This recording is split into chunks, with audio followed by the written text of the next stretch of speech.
இவர் பேசுகிற போது சொல்லுகிறார், அந்த குழந்தைகள் இறந்த குழந்தைகளை பார்த்து என் தாய் என் சகோதரிகளின் பிள்ளைகளைப் போல் இறந்து போனார். நான் கேட்கிறேன், இறந்து போன சகோதரியின் குழந்தையை விட்டு விட்டு எந்த தாய்மாமனாவது ஓடி வருவானா? இங்க முதலமைச்சருடைய கரூர் பயணம் உணர்த்தக்கூடிய செய்தி என்ன? அவர் செய்தியை சொல்ல வருகிறார். ஒரு வழியில சொல்லணும்னா அவரு ஒரு இதையும் சொல்ல வரல சார். ஒரு முதலமைச்சர் ஆறுதல் சொல்ல போயிருக்கிறார், அங்க போய் பரோட்டாங்கிறார், கொத்து பரோட்டா, முட்டை பரோட்டா. இதுவா ஒரு முதலமைச்சருடைய ஸ்பீச்? என்ன பேசுறீங்க? வச்சு செஞ்சு விட்டுருங்க. என்னது இது? அங்க பாட்டு பாடுறது. இப்படி வா முருவலா 2 தோசை போட்டு சீக்கிரமா எடுத்துட்டு வரேன். வேண்டாம்னு சொன்னேனே, கேட்டீங்களா? சீக்கிரம் சொல்லிடு, எரியுது. 5 நிமிடம் நான் பேசியதற்கே குளத்தூர்ல கொத்து பரோட்டா போட்டாங்கன்னு பேசுறாரு. நெல்லை மாவட்டத்தில் நெல்லையில மட்டும் கிட்டத்தட்ட more than 20 minutes இவர் பேசினார். பக்கத்துல தென்காசி மாவட்டம் ஒரு சீட் கிடைக்கல. குமரி மாவட்டத்தில் 14 நிமிடம் பேசினார், அங்க உங்களை கொத்து பரோட்டா போட்டாங்க. அரியலூர்ல 16 நிமிடம் பேசுனீங்க, உங்களை கொத்து பரோட்டா போட்டாங்க, ஒரு சீட் கூட கிடையாது. நாகையில 15 நிமிடம் பேசுனீங்க, உங்களை கொத்து பரோட்டா போட்டு அனுப்பிட்டாங்க, ஒரு சீட் கிடையாது. திருவள்ளூர்ல 32 நிமிடம் பேசுனீங்க, உங்களை கொத்து பரோட்டா போட்டீங்க, ஒரு சீட் கிடையாது. விக்கிரவாண்டியில 48 நிமிஷம், விழுப்புரம் மாவட்டத்தில் ஒரு சீட் கிடையாது. உங்களை கொத்து பரோட்டா போட்டாங்க நமக்கு. ஏய், அடுத்து 2 கொத்து பரோட்டா போடு. கொத்து பரோட்டாவா? இப்ப இதுல 41 பேர் இறந்தாங்க, அதுல 32 பேர் குடும்பத்துக்கு நீங்க அரசு வேலை கொடுத்தீங்க. விக்கிரவாண்டியில நீங்க ஒரு மாநாடு நடத்துனீங்க, அந்த மாநாட்டுக்கு வந்ததுல 4 பேர் விபத்துல பலியானாங்க. அவங்களுக்கு ஏன் அரசு வேலை கொடுக்கல? அவங்கள எதுவும் பாவம் பண்ணுவாங்க? அவங்க அவங்களுக்கு கொடுங்க. அது மாதிரி மதுரையில ஒரு மாநாடு நடத்துனீங்க, கிருத்திக் ரோஷன் அப்படின்னு சொல்லி கோத்தகிரில இருந்து வந்த ஒரு 18 வயது பையன் கூட்ட நெரிசலில் சிக்கி இறந்து போனான். நல்லா கேட்டுங்க, கூட்ட நெரிசலில் சிக்கி. இதே மாதிரி கூட்ட நெரிசலில் அவங்களுக்கும் கொடுங்க. இப்ப பாதிக்கப்பட்ட எல்லாருக்கும் கொடுக்கணும் அப்படி இல்ல கோரிக்கையா? இல்ல இந்த 32 பேருக்கு கொடுத்தது தவறில்லைன்றது வாதம். அப்படி இல்ல சார், இந்த 32 பேருக்கு கொடுத்ததில் ஒரு அரசியல் நோக்கம் இருக்குதுங்க. நீங்க இதற்கு முன்பாக கரூருக்கு முன்பாகவே நடந்த மாநாடுகளில் மரணம் அடைந்தவர்களுக்கு நீங்க அரசு வேலை கொடுக்கல? அப்ப இத நீங்க அரசியலாக்குறீங்க. இது அரசியல் சார்ந்த ஒரு மரணமாக மாற்றப்பட்டு விட்டது உங்களால. என்ன ஹீரோ சார், பூப்பு அஸ்டன் மாதிரி சவுண்ட் எல்லாம் கொடுத்துட்டு குஞ்சு பொறிச்ச கோயில் மாதிரி ஆயிட்டீங்க. வாடி வா, என்னால முடியல டைரக்டர். ஹீரோ தண்ணி குடுறா. கரூர் உயிர்பலி சம்பவத்தை பொறுத்த வரைக்கும் அந்த வழக்கு உச்சநீதிமன்ற சிபிஐ விசாரணையில் இருக்கு. அப்படியான ஒரு விசாரணையில் இருக்கும்போது திமுக மீதான குற்றச்சாட்டு அது ஒரு அரசியல் சதி அப்படிங்கறது மீண்டும் மீண்டும் முதலமைச்சர் வலியுறுத்தி பேசுவது அப்படிங்கறதுடைய தேவை என்ன? It's golden opportunity. ஓதெரிக்கலாம் விளையாடுறதுக்கு வாய்ப்பு கிடைச்சிருக்குறா சௌரி. பின்னி பெடலரா. அப்ப அன்று முதலமைச்சராக இருந்த ஸ்டாலின் அவர்களே ரொம்ப அபாண்டமாக அதை எங்கள் மீது அந்த பழியை சுமத்தினார். எப்போ உச்சநீதிமன்ற உத்தரவுக்கு பிறகு, அது வரைக்கும் அவர் அந்த ஸ்டேட்மென்ட்குள்ளே வரல. உச்சநீதிமன்றம் உத்தரவு கொடுத்த பிறகு சட்டசபையில் வைத்து அவர் பதிவு செய்கிறார், அவர்கள் தான் காரணம் என்று அவர் பதிவு செய்கிறார். அந்த கட்சி தலைவர் தாமதமாக வந்ததுதான் காரணம். சிபிஐ விசாரணைக்கு உத்தரவிட்டிருக்கு. உச்சநீதிமன்றத்தில் சிபிஐ விசாரணைக்கு உத்தரவிட்டிருக்கிற பொழுது அந்த கட்சி தலைவர் தாமதமாக தான் வந்தது இவர் எப்படி தீர்ப்படுத்தாரு? சட்டசபையில் எப்படி அன்றைக்கு முதலமைச்சர் பதிவு செய்தாரு? தம்பி தாவேகா தம்பி பேசுகிற போது சட்டமன்றத்திலே தளபதி மு.க. ஸ்டாலின் அவர்கள் என்ன சொன்னார்? விஜய் மீது குற்றச்சாட்டு வைத்தாரா?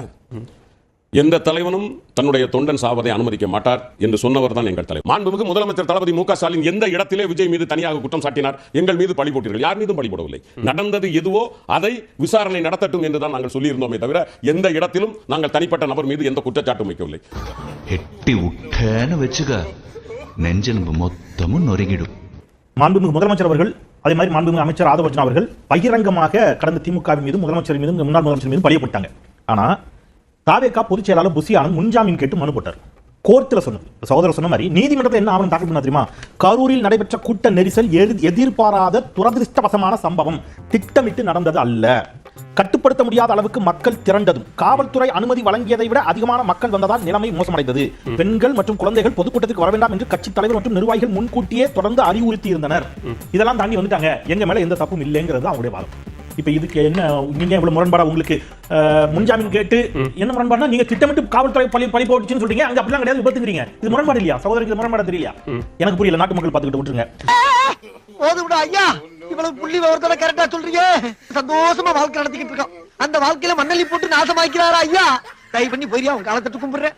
இவர் ஊழலை ஒழித்தே தீர்வேன், என் ஆட்சியில் ஊழலே இல்லை அப்படின்னு சொல்லிட்டு இடது பக்கம் பாக்குறாரு ஐயா சி விஜயபாஸ்கர், வலது பக்கம் பாக்குறாரு அண்ணன் எம்.ஆர். விஜயபாஸ்கர்.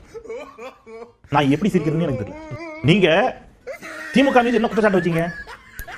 ஊழல்வாதிகளை உங்க கட்சியில சேர்த்துக்கிட்டீங்கன்னா புனிதர்களா ஆகிடுவார்களா? இந்த கேள்வி நீங்க கேட்டீங்கல்ல, அந்த கேள்வி சரினா இன்னைக்கு ஊழல்வாதிகளை உங்க கட்சியில சேர்த்துக்கிட்டீங்களா? சரியா? உன்னை அசிங்கப்படுத்துறதுக்கு 6 நாள் அரசாங்க லீவே உள்ளாம் போல. அவ்வளவு பெரிய அகாடா நீ. உங்களை எதிர்த்து தானே எம்.ஆர். விஜயபாஸ்கர் கரூர்ல போட்டிட்டு வெற்றி பெற்றார். அவரையும் சேர்த்து தானே சொன்னீங்க பணம் கொடுத்து வெற்றி பெற்றார்னு. நீங்க தானே சார் சொன்னீங்க பணம் கொடுத்து வெற்றி பெற்றார்னு. அது எனக்கு பைத்தியம் முடிச்சு போச்சு. நான் லூஸ். அடுத்தது இவர் பேசிக் கொண்டிருக்கின்ற பொழுதே இவரை ஆற தழுவி வரவேற்ற ஐயா மதுரை நாடாளுமன்ற உறுப்பினர் திரு சு வெங்கடேசன் அவர்கள் இவர் துறையில முதலமைச்சருடைய நேரடி துறை அவர் ஒரு குற்றச்சாட்டு வைக்கிறாரு. என் குற்றச்சாட்டு இல்ல, கூட்டணி குற்றச்சாட்டு. நகராட்சி நிர்வாகத்தில் மிகப்பெரிய ஊழல் மோசடி நடைபெற்றுள்ளது. 916 டன் குப்பையை அகற்றுவதற்கு பதிலாக மண்ணை கொண்டு போய் கொட்டி கணக்கு காட்டி ஒரு தனியார் நிறுவனம் தூய்மை பணியில் ஒரு பெரும் மோசடியை செய்திருக்கிறது. இமாலய ஊழல். யார் சொன்னது? யாரு மோசடி சொன்னது? யாரு? இன்னைக்கு வந்த செய்தி மட்டும் சொல்றேன், பழச கூட போகல. ஏற்கனவே இவங்க கூட்டணியில் இருக்கக்கூடிய விசிக ஒரு ஊழல் குற்றச்சாட்டு சொல்லிச்சு மாசு கட்டுப்பாட்டு வாரியத்துல, பதில் இல்ல. யாரும் பார்க்கல.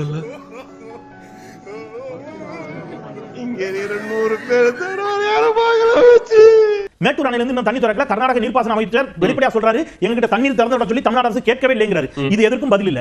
ஏதாவது இதை பத்தி பேசிட்டீங்களா? நீங்க இன்னைக்கு அட்ரஸ் பண்ணிருப்பீங்களா? விவசாயி நேற்று மரணம் அடைந்திருக்கிறார் உங்களுடைய பொய்யான வாக்குறுதியை நம்பி, கடன் தள்ளுபடின்னு சொல்லி. தமிழ்நாடு முழுக்க மின் தடை, மக்கள் 8 மணி நேரம் 7 மணி நேரம் மின் தடையால போராடிட்டு இருக்காங்க. இதை பத்தி நீங்க அட்ரஸ் பண்ணிருப்பீங்களா? எப்படி சிக்கிரிக்கம் பாத்தியாப்பா? மகளிர் விடியல் பயண பேருந்துகள் 100 பேருந்துகள் குறைக்கப்பட்டிருக்கிறது என்று மார்க்சிஸ்ட் கம்யூனிஸ்ட் கட்சி களத்திற்கு சென்று ஆய்வு செஞ்சு இன்னைக்கு பகிரங்கமாக குற்றம் சாட்டுகிறது. பெண்கள் பாதிக்கப்பட்டிருக்காங்க. இதை பத்தி பேசுனீங்களா? அப்படி கேளுங்க, அறிவு வரட்டும். உங்க அமைச்சர்கள் மீது அடுத்ததாக ஒரே மாசத்துல ஊழல் குற்றச்சாட்டுகள் படையெடுத்து வருகிறது. நீங்க போன கரூர், நீங்க போன அந்த ஈரோடு கொங்கு மண்டலத்துல இன்னைக்கு 25,000 கோடி மதிப்புள்ள கோவில் நிலத்தை ஒரு தனியாருக்கு தாரை வார்த்து விட்டார்கள் அப்படின்னு சொல்லி ஒரு குற்றச்சாட்டு இருந்திருக்கு. கேட்டுக்க.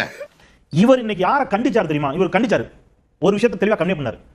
நண்பா, நண்பீஸ், அக்கா, தங்கச்சிங்களா, யாராவது உங்ககிட்ட ஊழல் லஞ்சம்னு கேட்டாங்கன்னா கொடுக்காதீங்க. எங்க அண்ணா ஆட்சின்னு சொல்லுங்க. அது யாருக்கு கொடுக்கப்பட்ட எச்சரிக்கை தெரியுமா? புசி ஆனந்த். ஏன்னா புசி ஆனந்த் தான் தன்னிடம் 30 லட்சம் ரூபாய் லஞ்சம் கேட்டார் என்று சொந்த கட்சியை சேர்ந்த ஒரு சகோதரி குற்றச்சாட்டு.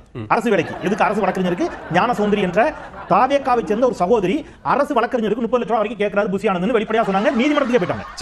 புசி ஆனந்த் தான் அவர் எச்சரிச்சிருக்கிறாரு அப்படிங்கறத நான் வந்து பாக்குறேன். அந்த இடத்துல புசி ஆனந்தாகவே இருந்தாலும் அவரை பகிரங்கமாக எச்சரித்த, மறைமுகமாகனாலும் புசி ஆனந்த் எச்சரித்ததற்காக நம்ம வந்து அதுதான் ஏற்கனவே எச்சரிச்சிட்டாரு சார். அவர் தொடக்கத்துல பதவி ஏற்கனவே எச்சரிச்சிட்டாரு. ஆனா அத கண்டில இல்ல, அத மதிக்கல யாரும். அது மதிக்காம தான இப்ப 30 லட்சம் ரூபாய் வரை கேட்டுக்கறாங்க அரசு வழக்கறிஞர்களுக்கு இல்லையா? அது மதிச்சிருந்தா கேட்டுக்க மாட்டாங்கல்ல. அப்ப தலைவருடைய பேச்சுக்கு மதிப்பு இல்ல. ஆனா இப்ப என்ன சொல்றாரு? என்னைய தான் மதிக்க மாட்டேங்கிறாங்க, நீங்க ஏமாத்துறாங்க, உசாரா இருங்கன்னு புசி ஆனந்துக்காக சொல்லிட்டாரு நான் நினைக்கிறேன். ஒன்று அப்படிங்களா? ரொம்ப சந்தோஷம். திரு புசி ஆனந்த் மேல ஒரு தவறு சொன்னார். நான் என்ன சொல்ல வரேன், தனக்கு வேலை கிடைக்கலங்கிறது ஒரு பெண் வந்து வேற வழியில என்ன எதுனாலும் சொல்லுவாங்க, அந்த கட்சியா கூட இருக்கலாம். ஆனா அவர் மேல ஏதாவது ஆதாரம் போலீஸ் பிடிச்சிருக்கா, ஏதாவது கைது பண்ணிருக்காரு? தெய்வமே தெய்வமே தெய்வமே, ஐயோ நான் எங்க போய் சொல்லுவேன், யார்கிட்ட போய் சொல்லுவேன்? ஏலே என் மாமன் சொன்னது இங்க நிக்கிறவன கேட்டுச்சாடா? அதே நேரத்துல உண்மையான குதிரை பேரத்துல இந்த செந்தில் பாலாஜி சம்பந்தப்பட்டவர்கள் இன்னைக்கு கைது செய்யப்பட்டிருக்கார்கள், பேசி இருக்கிறார்கள், ஆதாரம் இருக்கு. அது உண்மையானது. அதெல்லாம் என்ன ஆதாரம்? என்ன ஆதாரம்? ரொம்ப அமைதியா இருந்தா அவர் போற போக்குல அடிச்சுட்டு போறாங்க. அவர் மேல மரியாதை உண்டு. எங்க என்ன ஆதாரங்க? என்ன ஆதாரம்? என்ன ஆதாரம் சார்? என்ன ஆதாரம்?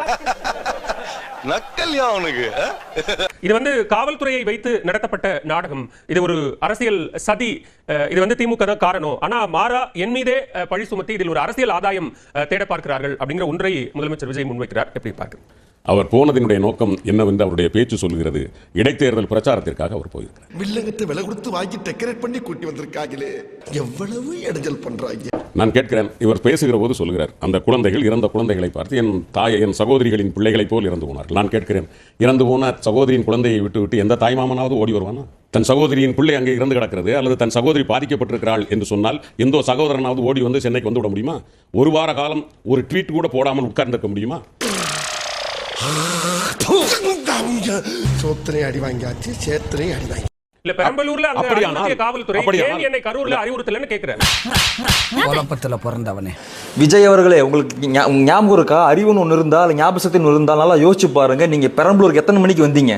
நைட்டு 11 மணிக்கு வந்தீங்க. 10 மணிக்கு மேல பிரச்சாரம் பண்ணக்கூடாதுன்னு ரூல்ஸ் இருக்கு, அது தெரியுமா? அறிவு இருக்கா?